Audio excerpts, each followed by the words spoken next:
आपण गेली 8 दिवस झाले एक सर्वजण प्रश्न विचारत होता. आपल्या बरोबर बऱ्याच जणांनी हा प्रश्न विचारला की where is Dhangekar, where is Dhangekar. तर माझं त्याच्यावरती उत्तर आहे हिअर इज दंगेकर. ही त्यांची जामिनाची ऑर्डर आहे जी मी त्यांना आता सपूर्द केलेली आहे.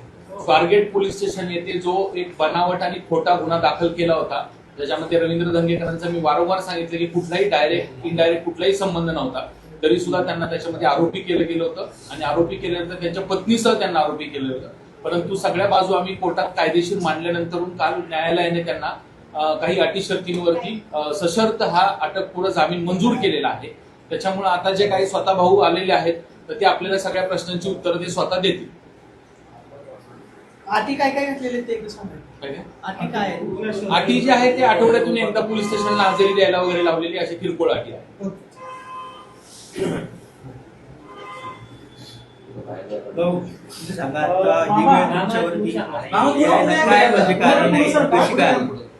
तुमच्यावर गुन्हा दाखल झाला होता, त्यानंतर तुम्हाला अटकपूर्व जामीन मिळालेला आहे. पहिल्यांदा गुन्हा दाखल झालाय त्याच्यावर तुमची प्रतिक्रिया सांगा. बघा, याच्यामध्ये हा प्रोजेक्ट जो आहे हा प्रोजेक्ट वादग्रस्त, गेली 7-8 वर्ष हा प्रोजेक्ट वादग्रस्त आहे. खरं तर हा प्रोजेक्ट माझ्यासह 4 आमच्या मित्रपरिवारांनी एक व्यवसाय आपल्या मुलाबाळांसाठी भविष्यासाठी केलेला प्रोजेक्ट होता. मग बाळासाहेब शेट्टी होते, रघुगौड होते, आमचे सुनील भाऊ आहेर होते आणि एक आमचे पार्टनर, असे आम्ही 5 जणांनी हा पैसे देऊन विकत घेतलेला प्रोजेक्ट होता. तो घेतल्यानंतर आम्ही रिसर महानगरपालिकेकडे परवानगी घेतली. त्यानंतर रिसर रेराची परवानगी घेतली आणि आम्ही महानगर बँकेचे त्याच्यावर 5 कोटीपेक्षा जास्त कर्ज घेतलं. हा आमचा प्रोजेक्ट चालू झाला. हा प्रोजेक्ट चालू झाल्यानंतर ह्याला 1, 2, 3, 4 स्लॅब झाल्यानंतर हे आम्हाला थोडी राजकीय, मी आमदार झालो, पुणेकरांनी मला आमदार केलं, लोकसभेला मी निवडणूक. हा प्रोजेक्ट आहे हे स्वप्न मंत्रालयात पडले. मग ते स्वप्न पाडणारे कोण होते ते तर पुण्यातले काही लोक होते आणि त्यांच्या मध्यस्थीने मंत्रालयामध्ये स्वप्न पडलं की हा वक्फचा प्रॉपर्टी. म्हणून आम्हाला संभाजीनगर न्यायालयाने त्यांच्या मार्फत महानगरपालिकेला नोटीस दिली आणि आमचा प्रोजेक्ट थांबवला. मग आम्ही तो 2-4 वर्षाचा जो काळ गेला ते आम्ही न्यायालयीन फाईट करता करता मग आम्हाला काही तिथे न्याय मिळाला नाही. पण हा जो नोटीसचा सगळा मंत्रालयातून झालेला कारभार, मी आमदार असल्यामुळे मी त्या समक्ष अधिकाऱ्याकडे जाऊन बसलो. आम्ही जाऊन बसलं, त्या अधिकाऱ्याने दारवाजाला कुलूप लावलं, माझ्या पाया पडला, आणला की दंगेकर साहेब, मी जाणून बुजून तुमचं हे करणार नाही. आणि तो डबा खात होता. मी त्याला म्हणलो, तू डबा खातो, तू आमच्या मुलाबाळांच्या ताटात माती घालवतो, तू कसं काय जेवत बसतो. तर त्यांनी माझ्या पाय धरले, म्हणला हा मी केलेला नाही, माझ्या वरिष्ठांचा ह्याच्यावर दबाव आहे आणि त्यामुळे मी हे सगळं तुम्हाला नोटीस देतोय. आणि नोटीस दिल्यानंतर आम्ही ती फाईट केली. आमचा प्रोजेक्ट 4-5 वर्ष बंद झाला. आमच्या आर्थिक सगळी प्रॉब्लेम आला आणि आर्थिक प्रॉब्लेम आल्यानंतर एवढा मोठा प्रोजेक्ट झाल्यानंतर आर्थिक बँकेचं व्याज आहे, लोकांचे घेतलेलं कर्ज आहे, बाकीच्या काय गोष्टीत हा अडचणीत आणण्याचं काम मंत्रालयातून झालं. तर मला नाव विचारू नका, ते नाव मी पुढच्या आठवड्यात घेणारच आहे. आणि हा झाल्यानंतर आम्हाला हायकोर्टाने त्याला क्लीन चिट दिली. बघा, म्हणजे 5-6 वर्ष आमचा जो अन्याय झाला तो ह्याच्यामुळे झाला. आणि ज्या मंत्र्यातून ह्याला आदेश दिला त्या मंत्रालयात माझा त्यांच्यावर डायरेक्ट आरोप आहे की हा जलील, त्याचा खलील शेख नावाचा आमच्याकडे त्या साईटवर एक व्यक्ती काम करत होता आणि त्याने आत्महत्या केली. पण ही आत्महत्यानं हा प्रशासनाने केलेला खून आहे. कारण ह्याच्यामध्ये आम्ही 5-6 लोक आहेत, आमचा परिवार आहे. मी मागच्या वेळेला म्हटलो, ह्याच्यापूर्वी तुम्हाला माझे पार्टनर म्हणले की आम्हाला आत्महत्या करायची वेळ आली. ह्या खुनाचा पाडा हा मंत्रालयापर्यंत पोहोचणार आहे. आणि ह्याची सखोल चौकशी झाली. पण हा प्रोजेक्ट कुणी बंद केला, कोणासाठी बंद केला, कुठल्या राजकारणाने बंद केला. आणि रवी दंगेकरला एकट्याला मारा तुम्ही हो. आमची मुलं बाळ आहेत, त्यांची मुलं बाळ आहेत, माझ्या पार्टनरची मुलं बाळ आहेत, ह्यांच्यावर तुम्ही अन्याय करता. आणि हा खलील शेखचा जो आत्महत्येचा प्रकार हा 302चा गुन्हा आहे. आणि पोलीस अधिकाऱ्यांना कसं कळत नाही, सगळं कळतंय. आणि हे पोलीस अधिकारी ज्या पद्धतीनं सरकारचं ऐकतात, सरकारमधल्या राजकारणी लोकांचं ऐकतात आणि त्यांच्या ऐकण्याने हा जो हल्ला करत असेल तर ते चुकीचं आहे. शेवटी संविधान आहे, लोकशाही आहे आजचं उद्या आहे, आजचं मरण उद्या आहे, उद्याचं मरण परवा आहे.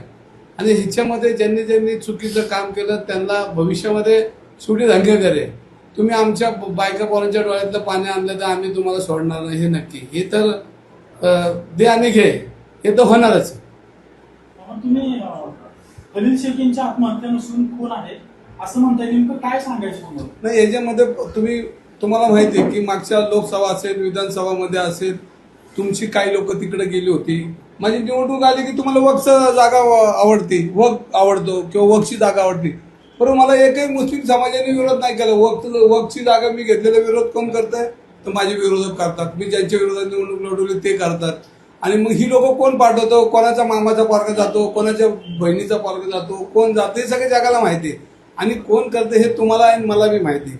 मग ह्याच्यामध्ये जर तुम्हाला जर वक्फची जागा, मी मुस्लिम समाज कधीच वाईट बोलला नाही, पण वाईट कोणाला वाटतं की माझ्या विरोधकांना, माझ्या विरुद्ध निवडणूक लढवलेल्या लोकांना. म्हणजे सगळ्यात गंभीर गुन्हा आहे की पैसे देऊन तुम्ही लोक फिरताय आणि आमच्या मुलं बाळ रस्त्यावर येतील त्यासाठी तुम्ही काम करा. राजकारण असं नसतं. तुमची माझी लढाई माझी आहे. तुम्ही मला घेऊन चौकात फाशी द्या, मी हाय घ्यायला. पण तुम्ही शेडगेंचे असेल, गौडा असतील, हे सगळे गोरगरीब लोक आहेत, त्यांची मुलं बाळ आहेत, शिक्षणाला आहेत. ते आमच्या स्टुडंट आयर्लंडचा मुलगा तर शिक्षण करतोय, त्यांनी फक्त आपल्या पोटा पाण्यासाठी मुलासाठी प्रयोजन केलं आणि तुम्ही त्याच्यावर असा हल्ला करताय. आणि मी रवी दंगेकर आहे, मला चौकात देऊन फाशी द्या, मी तयार आहे. पण तुम्ही असा अन्याय करू नका, राजकारण इतक्या सरळ घेऊ नका. आज आपण देशात पाहिलंय की आता लोक रस्त्यावर आहेत. काही दिवसांनी आमच्या असेल तुम्हाला बी धोपटणार आहे जनता, कारण जनतेला कळलं की आम्ही लोक नीट वागत नाहीत. आणि याच्यामध्ये जो खलील जो आहे त्याने पाहिला बी नाही बिचाराला. आणि त्याचं त्या दुर्दैव आहे, त्याच्या कुटुंबाला ज्या वेदना आहेत त्या वेदना मला आहेत, कारण शेवटी माणूस आहे. आणि हा राजकारणाचा देश असला तर आतमध्ये माझा माणूस जिवंत आहे. आणि ह्याच्यामध्ये जे आम्हाला त्रास झाला त्याच्याबद्दल मी स्वतः सक्षम आहे. मी माझी फाईट देणार आहे. माझा आवाज कोण दाबू शकणार नाही. मी पुणेकर आहे आणि आम्ही 4-5 लोक पुणेकर म्हणून आम्ही रस्त्यावर आलोय. आणि हा डाव जुनाच होता की वक्फ बोर्डची जागा काढायची, आमच्या बायकांना अटक करायची, जेलला न्यायची, हे जुनच चाललेलं आहे. मधल्या काळात 2 दिवसात तर मी ऐकत होतो दंगेकरला आता मोका लागणार आहे. मोका चौका काय असेल ते लागू द्या, पण माझ्यावर तुम्ही करा. माझ्या मुलाबाळांवर, माझ्या मित्रांच्या मुलाबाळांवर जाऊ नका. हे राजकारण करू नका. आणि जर राजकारण करायचं तर समोर यांनी आहे ना. तुमच्यावर का होतंय, ही वेळ तुमच्यावर का आली, असं कोण करतंय? बघा, तुम्ही बघितलं असेल, विधानसभेची निवडणूक झाली, वक्फ बोर्ड आला, लोकसभेची निवडणूक आली, वक्फ बोर्ड आला, पण मला हायकोर्टाने क्लीन चिट दिली. म्हणजे हे कोण करत होते तुम्हाला माझ्यापेक्षा जास्त माहिती आहे. तुम्ही म्हणजे तुम्ही नाही वैयक्तिक, जे प्रेस तिथं जाऊन येत होती, ते समोर बोलत होते, जे तुमच्याशी डायलॉग करत होते, ह्या लोकांना खात्रीने विचारा की तुम्ही जे एखादा प्रोजेक्ट, आणि राजकारणामध्ये बायका पारवर येत नाहीत. बघा, मी काँग्रेस पाहिली, जनता दल पाहिलं, मी 40 वर्षात पाहिलं, पण वैयक्तिक जीवनामध्ये कुठल्याही राजकारण्याने असा हल्ला केला नाही. पण वरच्या लोकांना कळतंय का नाही हे बी मला कळत नाही. का चुकीची माहिती देतात हे बी कळत नाही, का ते जाणून बुजून करतात हे बी कळत नाही. पण जर आमच्या मुलाबाळांना जर तुम्हाला जेलला पाठवायचं असेल, ते राजकारणाचे संकेत नाहीत. आम्ही रस्त्यावर आहे आणि आम्ही ज्या दिवशी राजकारणाला त्या दिवशी ठरवलंय. तेव्हा तुमच्याच माहितीतील मित्र पक्षातील लोकांनी तुमच्यावर टीका केली की तुम्ही शहर सोडून पळून गेलाय. तुम्ही नेमकं कुठं पळून गेला होता? नाही ना, आता मी पळून मी काय निलेश घायवाल सारखं काय देश सोडून पळालो का?